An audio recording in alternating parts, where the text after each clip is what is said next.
नमस्कार, एजीएम टेक्नोलोजीमा यहाँहरूलाई हार्दिक स्वागत छ। म नवराज बुढा। एजीएम टेक्नोलोजीमा विभिन्न खाले टेक्निकल भिडियोहरू चाहिँ आईटी सम्बन्धित नेटवर्किङ भिडियो आदि इत्यादिहरू चाहिँ हामी लिएर आउने गर्छौं। हामी विभिन्न खाले जुन हाम्रो दैनिक जीवनसँग चाहिँ सम्बन्धित आईटी सम्बन्धी प्रविधि सम्बन्धी जानकारीहरू चाहिँ हामी तपाईलाई दिने कोसिस गरिरहेका हुन्छौं। आज पनि हामी एउटा भिडियो लिएर चाहिँ हामी उपस्थित भएका छौं।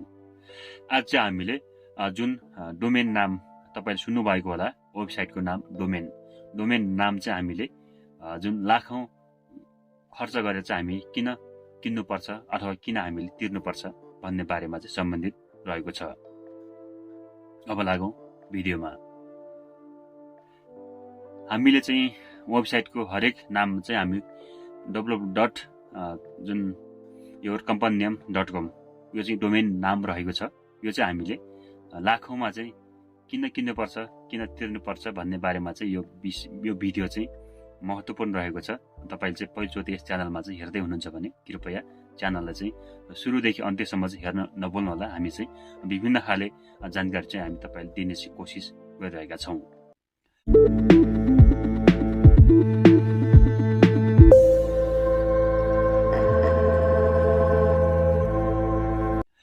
जुन हामीले चाहिँ डोमेन नाम चाहिँ भनेपछि हामी तपाईले चाहिँ थाहा नै होला। थाहा छैन भने चाहिँ कमेन्ट बक्समा लेख्नु होला। हामी तपाईलाई ती जानकारी दिने चाहिँ कोसिस गर्नेछौं। हामीले यो समाचार चाहिँ टेकपाना.com बाट चाहिँ हामी साभार गरेर तपाईले चाहिँ सुनाउन चाहिँ गइरहेका छौं।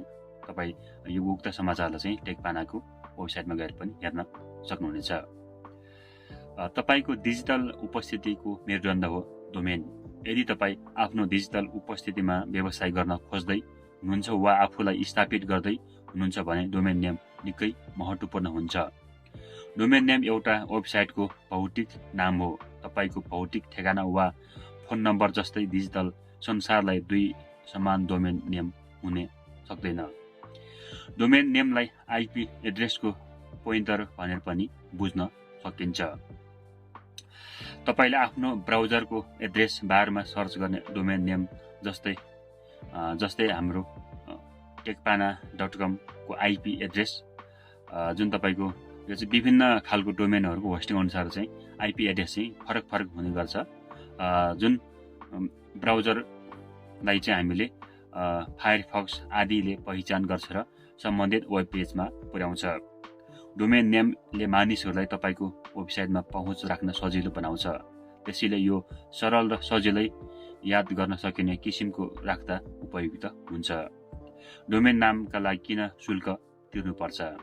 तपाईले स्तरीय एक्सटेन्सन .com, .org, .net आदि डोमेन नेम लिनु पर्यो भने शुल्क तिर्नुपर्ने हुन्छ।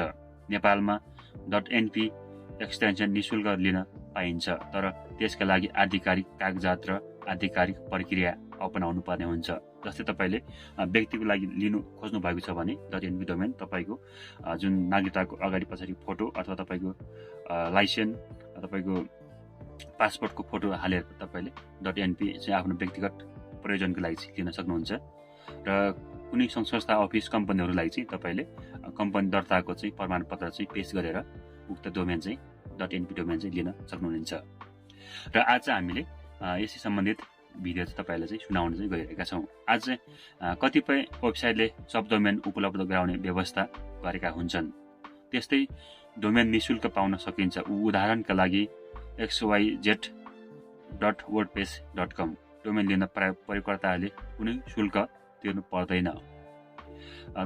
तर के तपाईलाई थाहा छ, सन् 1995 अघि जोसुकैले जस्तोसुकै डोमेन नेम निशुल्क दर्ता गर्न सक्थे। त्यस बखत विश्वभर इन्टरनेट विस्तार भइरहेको थियो। अहिलेको चर्चित फेसबुक, गुगल, युट्युब, विकिपिडिया जस्ता कम्पनी अस्तित्वमा आइसकेका थिएनन्। इन्टरनेट व्यक्ति विशेषले प्रयोग गर्ने मध्ये अवधारण आइसकेका थिएन। सरकारी निकायले सरकारी प्रयोजनका लागि इन्टरनेट प्रयोग गर्थे। कतिपय शैक्षिक संस्था, अनुसन्धानकर्ताले अन्य विभिन्न प्रयोजनका लागि जानकारी राख्न वा इन्टरनेटमा राखिएका जानकारीका पहुँच पाउनलाई इन्टरनेट प्रयोग गर्थे। यसो त डोमेन नेम सिस्टम, डीएनएस, 1980 को दशकमा आएको मानिन्छ। विशेष गरी इन्टरनेटमा कम्प्युटर र सर्भरहरू पहिचान गर्ने तरिकालाई अब व्यवस्थित र सरल बनाउन DNS प्रयोग ल्याइएको थियो, तर डोमेन दर्ता गरेर त्यसलाई व्यवस्थित राख्ने भन्ने थिएन। इन्टरनेटमा भएको डोमेन नेमलाई नियमन गर्ने त्यस्तो कुनै निकाय थिएन। इन्टरनेटको बढ्दो प्रयोगसँगै विभिन्न कम्पनी तथा संस्थाहरूले आफ्नो अस्तित्व इन्टरनेटमा कायम गर्न त्यही अनुसारको नाम लिन थालेका थिए। सन् 1992 मा इन्टरनेट असाइन नम्बर्स अथोरिटीले डोमेन नाम दर्ता गर्ने कार्यलाई internet corporation for assign names and numbers भनिने नयाँ संस्थालाई सुम्पियो। सन् 1995 ले डोमेन नामको इतिहासले एउटा महत्त्वपूर्ण मोड लियो, किनकि यो त्यही वर्षको हो जब डोमेन नेमको दर्ता थप विनियमित र व्यावसायिक मोडेलतर्फ अघि बढ्न थाल्यो। यो भन्दा पहिले व्यक्ति र संस्थाहरूले अनिवार्य रूपमा कुनै पनि डोमेन नाम छनौट गर्न सक्दैनथे र त्यसका लागि कुनै शुल्क तिर्नु पर्दैनथ्यो। डोमेन नेमलाई आकार दिन डोमेन दर्ता शुल्कको परिचय एक प्रमुख कारक बनेको थियो। यसले गर्दा डोमेन नेम सिस्टम व्यवस्थापन र मर्मत गर्न आवश्यक पूर्वाधारका लागि रकम सङ्कलन गर्न मद्दत पुग्यो।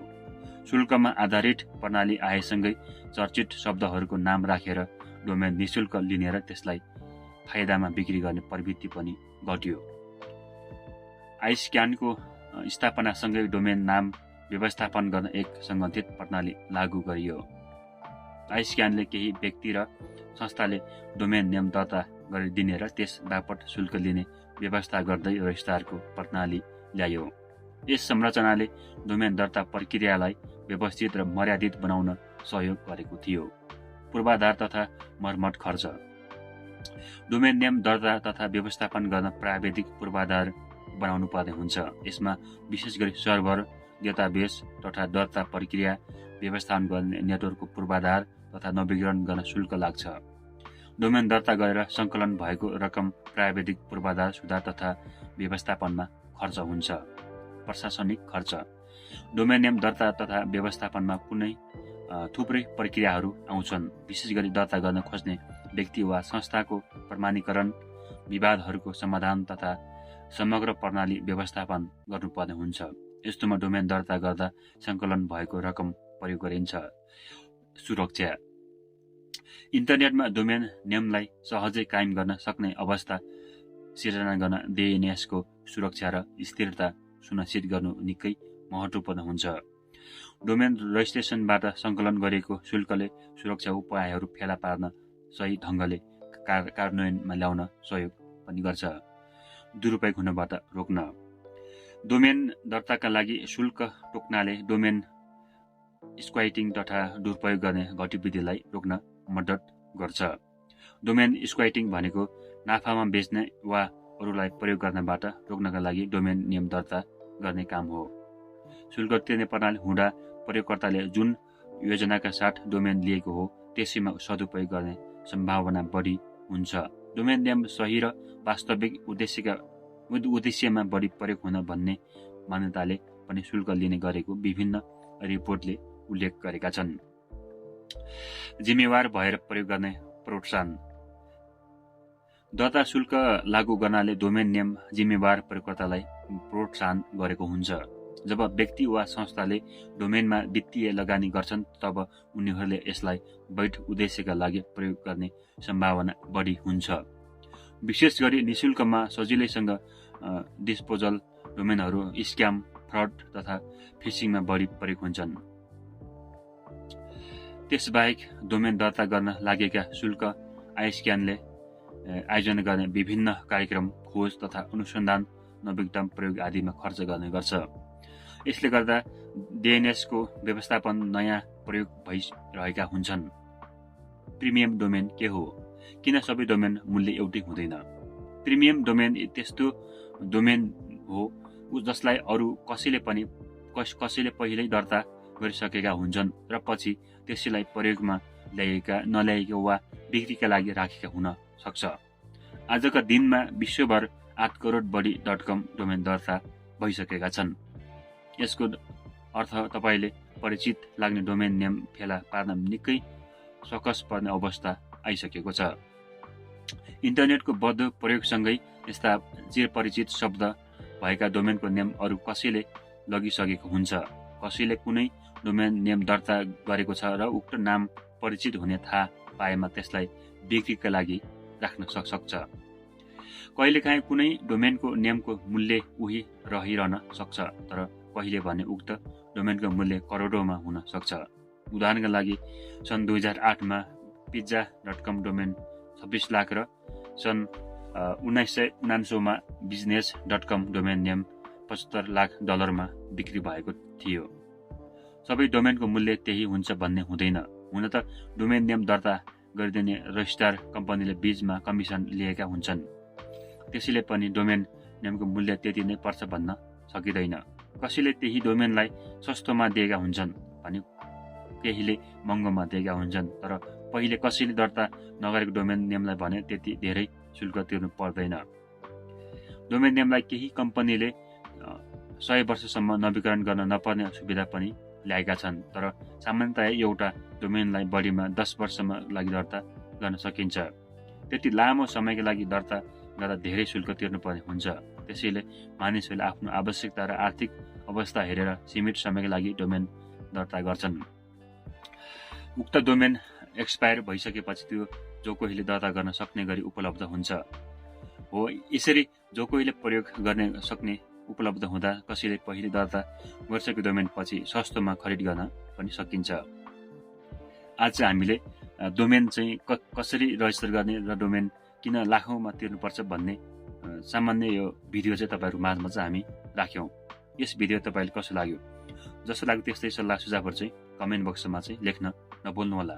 र तपाईँलाई पनि कुनै पनि डोमेनहरू चाहिँ चाहिएको छ भने तपाईँ चाहिँ डोमेन खरिद गर्नु छ भने चाहिँ epon.com.np मा गएर आफ्नो डोमेन चाहिँ तपाईँले जुन चेक गर्नुहोस्, तपाईँलाई आवश्यक परेको डोमेन जुन उपलब्ध छ या छैन त्यसरी चेक गरेर तपाईँले चाहिँ त्यहाँबाट पनि अर्डर गर्न सक्नुहुन्छ र हामीलाई चाहिँ त्यही रहेको WhatsApp नम्बरमा चाहिँ सिधै हामीलाई सम्पर्क पनि गर्न सक्नुहुनेछ। र आजको भिडियो तपाईँलाई कस्तो लाग्यो कमेन्ट बक्समा लेख्न नभुल्नुहोला भन्दै आगामी भिडियोको लागि सम्म चाहिँ म पनि छुट्टिन्छु। हवस् त, नमस्ते।